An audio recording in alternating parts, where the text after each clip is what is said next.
Good morning dear students. मैं अयोध्या अवसाद मिश्र, assistant professor BEd संकाय संतुल सीदास PG college Kadipur Sultanpur. Dear students, आज हम अपनी इस यूट्यूब वीडियो की कड़ी में राधा कृष्णन कमीशन अथवा विश्वविद्यालय शिक्षा आयोग की प्रमुख सिफारिशें, recommendation of Radha Krishnan commission और यूनिवर्सिटी एजुकेशन कमीशन 1948-49 के विषय में अध्ययन अध्यापन करेंगे।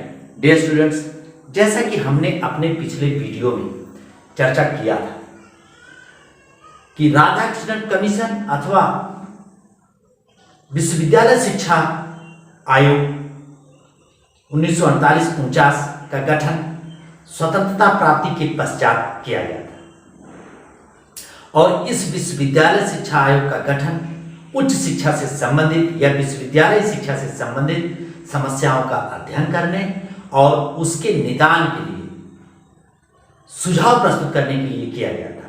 Dear students, Radhakrishnan commission या विश्वविद्यालय शिक्षा आयोग ने पूरे भारत में विश्वविद्यालय शिक्षा की समस्याओं का गहन अध्ययन किया, संपूर्ण देश का भ्रमण किया, शिक्षकों और छात्रों से साक्षात करके शिक्षा के सभी अंगों से संबंधित अपने विचार प्रकट किए। उच्च शिक्षा में गुणात्मक सुधार हेतु इस आयोग ने उच्च शिक्षा के पूर्व माध्यमिक शिक्षा के संबंध में भी कुछ न कुछ सुझाव दिया था। परंतु डियर स्टूडेंट्स, हम इस वीडियो में विश्वविद्यालय शिक्षा से संबंधित आयोग के प्रतिवेदन में दिए गए सुझाव के निम्न बिंदुओं के माध्यम से अध्ययन करेंगे। डियर स्टूडेंट्स, प्रथम बिंदु के रूप में अगर हम देखेंगे, विश्वविद्यालय शिक्षा प्रशासन एवं वित्त,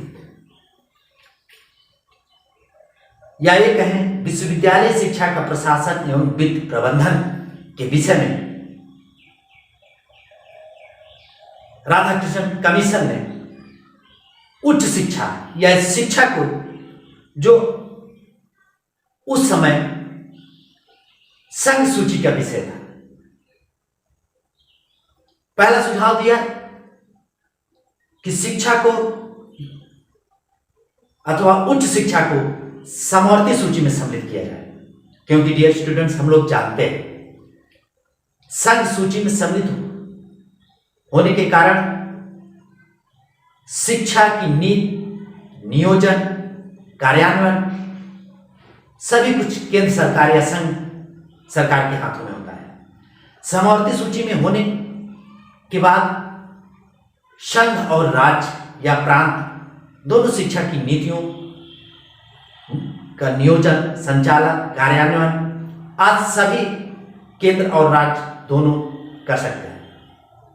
इसीलिए राधाकृष्णन कमीशन ने उच्च शिक्षा को समवर्ती सूची में रखने का सुझाव दिया और देखेंगे हम तत्कालीन गवर्नमेंट तो समवर्ती सूची में शिक्षा को नहीं रखा, परंतु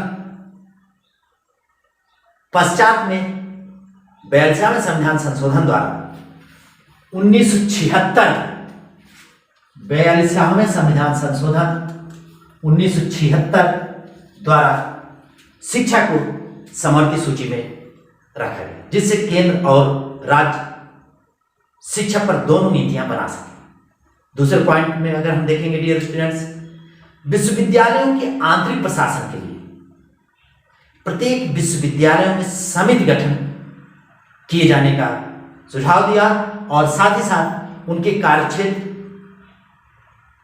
सुनिश्चित करने का भी सुझाव दिया। अर्थात विश्वविद्यालयों के आंतरिक प्रशासन हेतु राधाकृष्णन कमीशन ने विभिन्न समितियों के गठन करने तथा उनके कार्य एवं क्षेत्र सुनिश्चित करने का सुझाव दिया था। नेक्स्ट पॉइंट में अगर देखेंगे डियर स्टूडेंट्स, संबद्ध महाविद्यालयों के प्रशासन का उत्तरदायित्व उनकी प्रबंध कारिणी समितियों अर्थात प्रबंधक या प्रबंध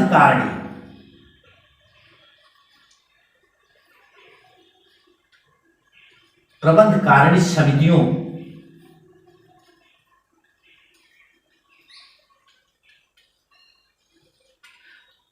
को सौंपा। अर्थात विश्वविद्यालय से संबद्ध जो भी महाविद्यालय महाविद्यालय थे कि प्रशासन का उत्तरदायित्व प्रबंधकारिणी समितियों को सौंपा।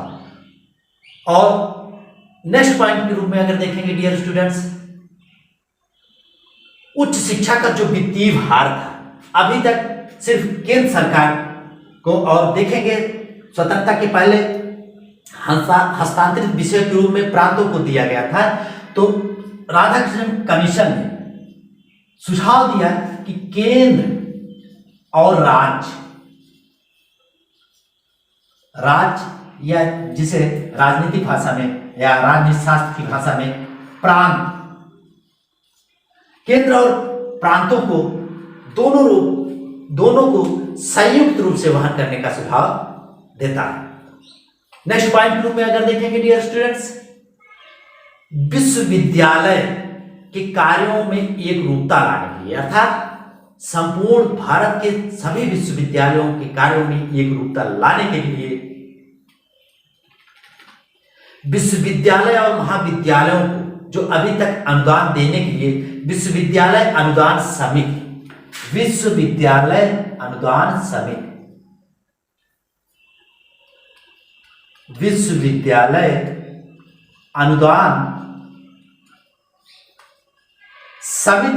होती थी, जो विश्वविद्यालय और महाविद्यालयों को वित्तीय प्रबंधन के लिए या वित्त प्रदान के लिए सुझाव देता था। अब इसके स्थान पर राधाकृष्णन कमीशन या विश्वविद्यालय शिक्षा आयोग 1948 और 49 में यूजीसी यूनिवर्सिटी ग्रांट कमीशन या विश्वविद्यालय अनुदान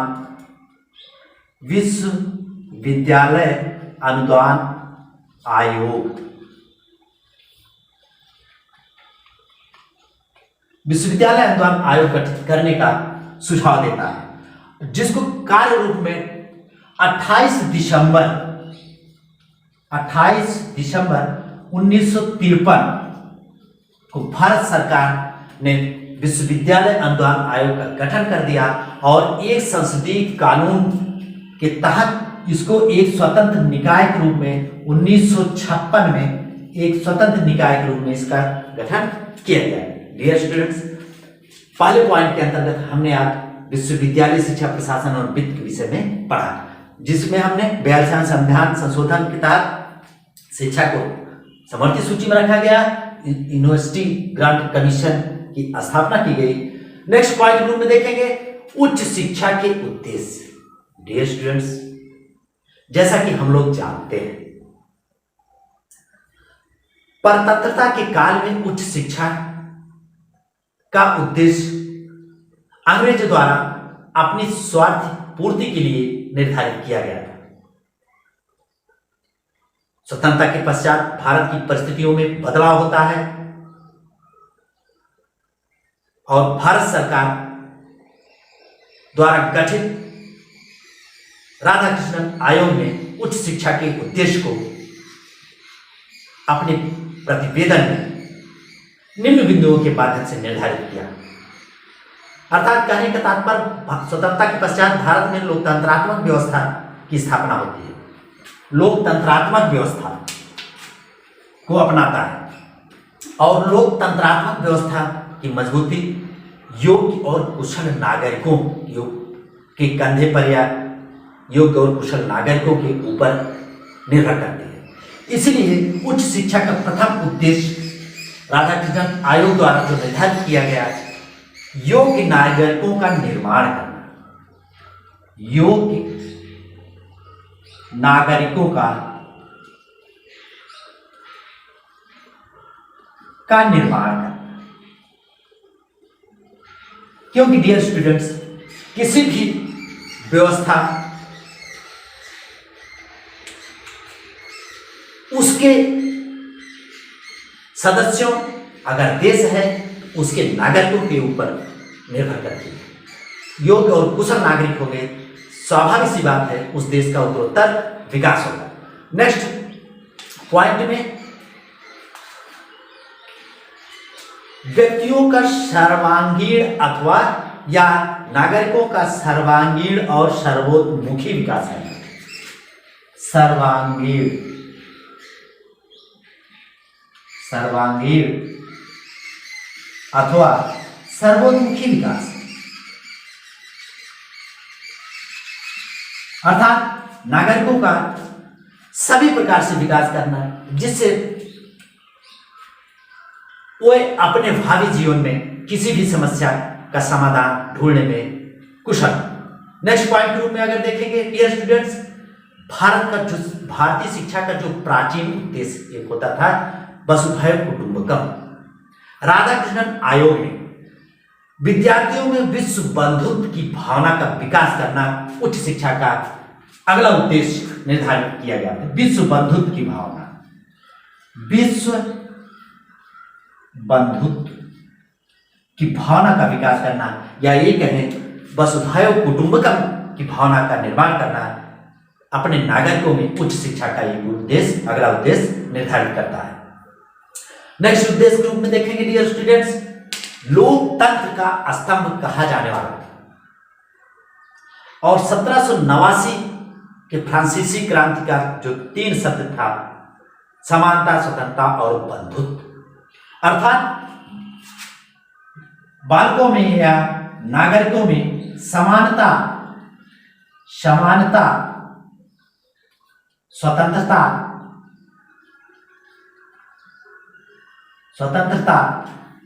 भातृत्व या बंधुत्व, न्याय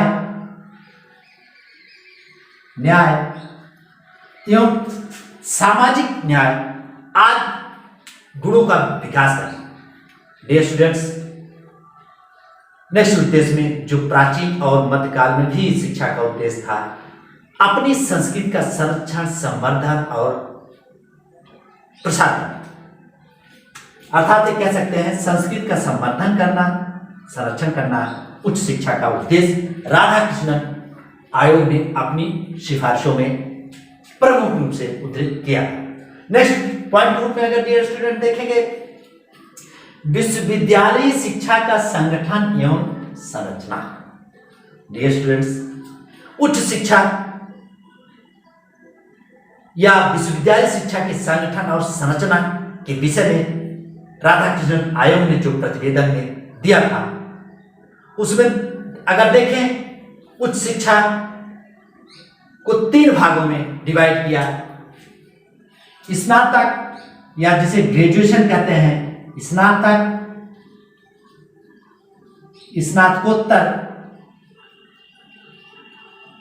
स्नातकोत्तर और तीसरे रूप में अगर देखें शोध। और इसके लिए संगठन और संरचना को 3 भागों में बांटा, स्नातक, स्नातकोत्तर और शोध। स्नातक के लिए 3 वर्ष और स्नातकोत्तर के लिए 2 वर्ष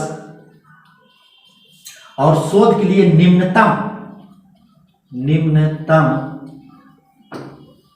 2 वर्ष निर्धारित किया था। अर्थात स्नातक 3 वर्ष, स्नातकोत्तर 2 वर्ष और शोध निम्नतम 2 वर्ष का समय निर्धारित किया। और स्नातक के लिए, ऑनर्स कोर्स के लिए 2 वर्ष स्नातक करने के पश्चात ही बालक ऑनर्स कोर्स कर सकता था। डियर स्टूडेंट्स, और विषयों को इसने कला,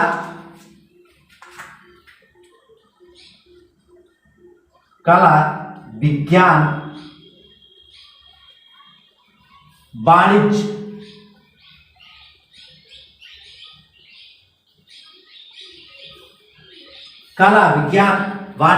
और तकनीकी शिक्षा, वाणिज्य एवं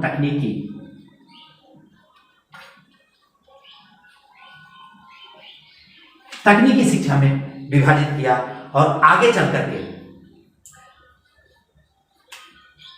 व्यवसायिक और या वाणिज्यिक और तकनीकी शिक्षा को पुनः कई भागों में विभाजित किया, जिसके अंतर्गत हम देखेंगे कृषि,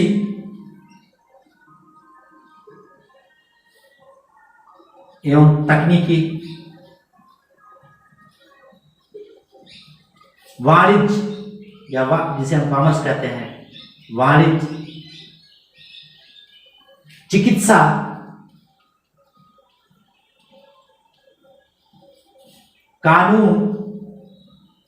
कानून या विधि और शिक्षक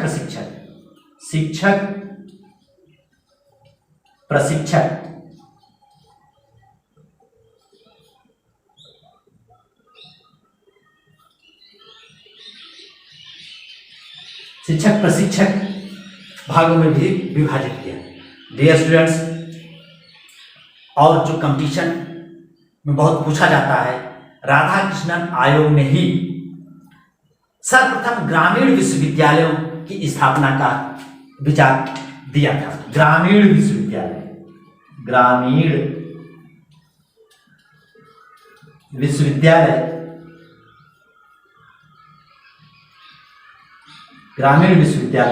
और इससे एफिलिएटेड या संबद्ध ग्रामीण महाविद्यालय।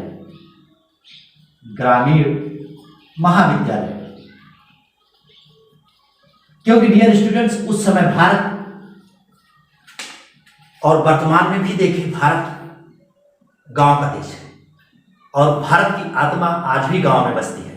डियर स्टूडेंट्स, महाविद्यालय शिक्षक संगठन और संरचना के विषय में स्नातक, स्नातकोत्तर और शोध और विषयों को प्रमुख कला, विज्ञान, वाणिज्य, तकनीकी के विषय में विभाजित किया और व्यवसायिक या तकनीकी विषय को पुनः कृषि, वाणिज्य, चिकित्सा, न्याय या विधि और कृषि शिक्षक प्रशिक्षक के रूप में विभाजित करता है।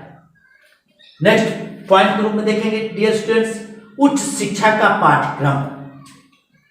डियर स्टूडेंट्स, विश्वविद्यालय शिक्षा आयोग अथवा राधाकृष्णन आयोग ने उच्च शिक्षा में सुधार करने के लिए उसके पूर्व माध्यमिक विद्यालयों में भी सुधार के लिए सुझाव दिया था और उसने कहा था कि 12 वर्षीय माध्यमिक शिक्षा ग्रहण करने के पश्चात ही बालक स्नातक में प्रवेश और स्नातकोत्तर उपाधि कि 2 वर्ष पश्चात ही ऑनर्स कोर्स कर सकता है। साथ ही साथ स्नातक स्तर पर बच्चों को, स्नातक या ग्रेजुएशन स्तर पर बच्चों को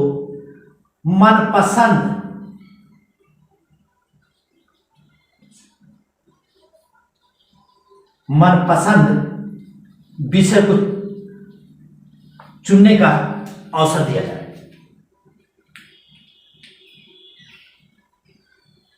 और स्नातक स्तर पर अंग्रेजी भाषा और राष्ट्रभाषा जिसे हम हिंदी को अनिवार्य रूप से, कहने का तात्पर्य स्नातक स्तर पर अंग्रेजी और हिंदी को अनिवार्य रूप से पढ़ाने का प्रतिवेदन या सुझाव दिया था और स्नातकोत्तर के पाठ्यक्रम में किसी एक विषय को ही बालक महाविद्यालय में अध्ययन कराया जाए और साथ ही साथ उसी दौरान अर्थात स्नातकोत्तर के समय ही, स्नातकोत्तर या पीजी पोस्ट ग्रेजुएट के समय ही उसे शोध से संबंधित ज्ञान भी प्रदान किया जाए। डियर स्टूडेंट्स, आज की वीडियो में हमने राधाकृष्णन कमीशन विश्वविद्यालय शिक्षा आयोग की प्रमुख सिफारिशों के अंतर्गत विश्वविद्यालय शिक्षा प्रशासन एवं वित्त या प्रबंधन के विषय में उच्च शिक्षा के उद्देश्य, विश्वविद्यालय शिक्षक संगठन एवं संरचना और उच्च शिक्षा का पाठ्यक्रम के विषय में हमने चर्चा किया। आज के वीडियो में बस इतना ही। नेक्स्ट अगले वीडियो में। धन्यवाद।